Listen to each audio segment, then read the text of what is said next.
Salve, salve, galerinha! Partiu quarta aula de física, continuando nosso estudo aí da história de física, passando aí a aprofundar, né, no nosso cérebro master aí, o Aristóteles.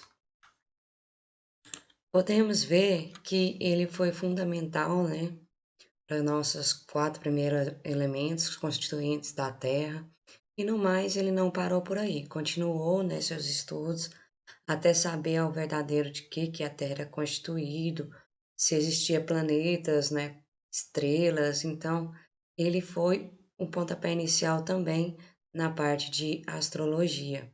E é isso que a gente vai começar a ver os conceitos de Aristóteles desde o começo, de como ele chegou à visão de que a Terra girava, que existia outros planetas, né? Que existia estrelas, o Sol. Então, tudo isso, gente, partiu dos estudos de Aristóteles também. Então, no mais, essa aula a gente vai aprofundar nesses estudos e ver os conceitos que levaram Aristóteles a discordar do querido Platão, né, que era seu mentor na época. Aristóteles nasceu em Estagiária, Macedônia, filho de médico do rei. Macedônia, né, do ladinho lá da Grécia, galera. Foi estudar na academia onde foi aluno mais brilhante de Platão. Deixar quando esse último morreu. Platão morreu, ele saiu lá da academia, mudou-se, e lá onde ele mudou, ele abriu a sua própria academia, né, e teve aí, foi o grande mentor de Alexandre o Grande. Rejeitou então o dualismo e a teoria das ideias de Platão, né, que era a dificuldade de relação e explicação entre o mundo das ideias e o mundo sensível.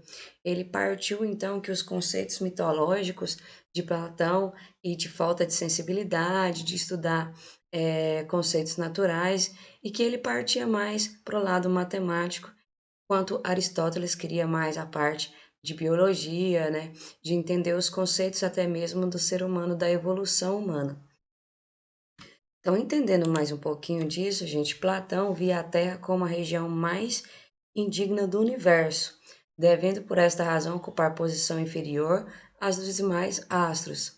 Esses, por sua vez, seriam corpos perfeitos, que somente poderiam executar um movimento perfeito, que era o circular.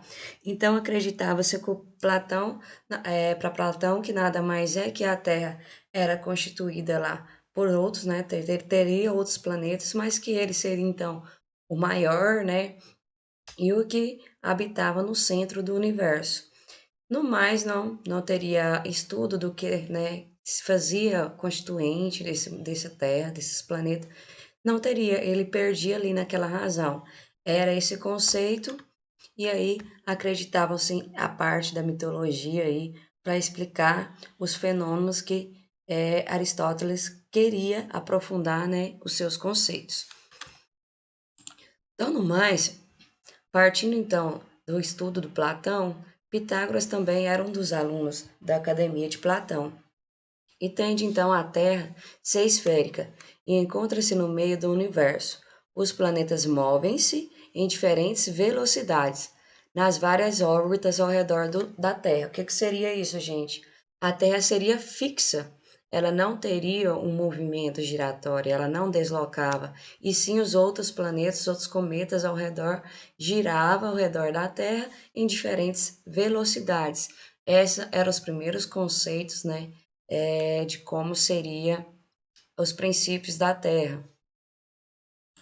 No mais, galera, teve-se a evidência, então, comprovada que a Terra não seria somente em círculo, né? Ela teria uma visão eclipse. Qual que seria essa visão eclipse, gente? Notando-se, vamos um exemplo aqui para vocês notarem-se. Você está no horizonte lá do mar, solta um barco, ou seja, de um rio, de um lago.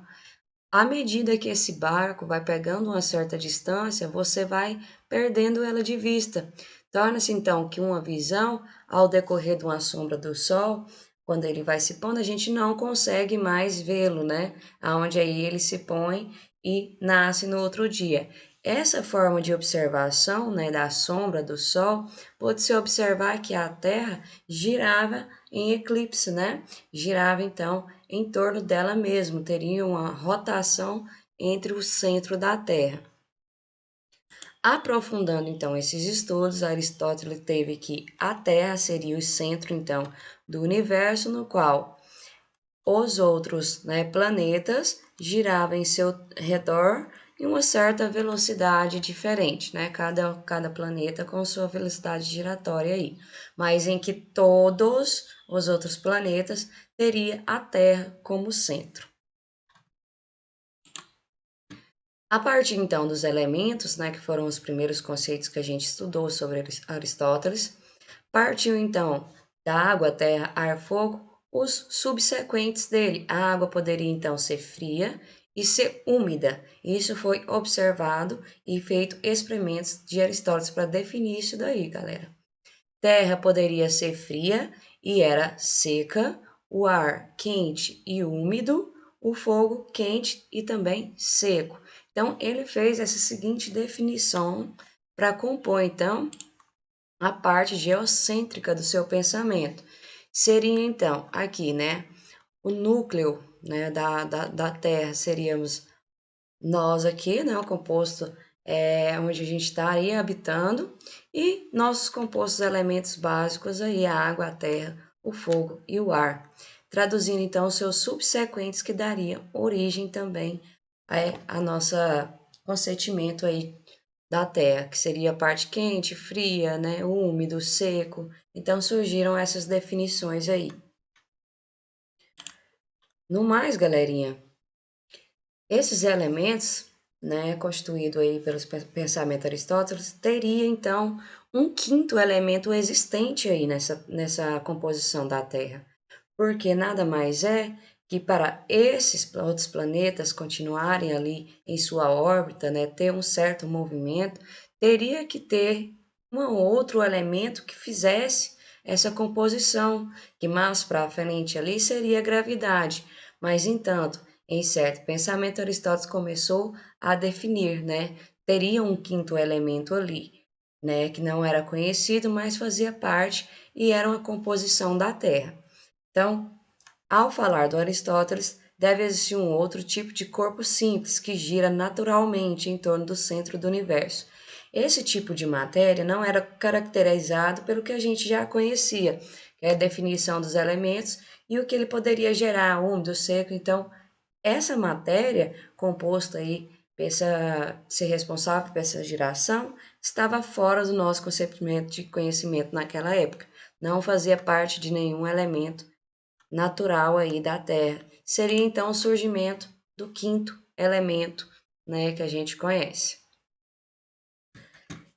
Então vamos lá, gente. Esse quinto corpo observado por Aristóteles, ele teria então o quê? Um efeito, né, celestial, né, gravitacional, que até então não tinha chegado nessa palavra, mas que teria um efeito ali capaz de segurar todos os cometas e fazer um certo movimento natural entre eles. Esse quinto elemento deu o nome, então, por Aristóteles, de éter, tá? Éter, por ser, de acordo com todos os registros disponíveis na época, o céu nunca se alterava. Então, esse éter era responsável pelo movimento constante, né? Infinito, né? Desse celestial. Então, qual era essa força capaz, né? Tão forte, capaz de ser um quinto elemento aí, até acreditava-se Aristóteles na época, mais forte do que os 4 elementos conhecidos. Então, gente, o éter era associado antes por Aristóteles ao céu azul, visível durante o dia. A gente vê, né, lá é o céu que ele é infinito perante aos nossos olhos e que está ali constante, né? Tanto de dia quanto à noite ele está presente nos nossos dias. Então, Aristóteles dá nova interpretação à palavra éter, derivado do fato de que ele sempre corre, ele sempre está em movimento por um tempo infinito, né, capaz da gente prever. Então, esse conceito deu primeiro início que a Terra seria, então, giratória entre seu eixo, que tem uma força maior, que seria, então, o quinto elemento detectado como éter, né, e mais profundamente teria aí um indício que ele era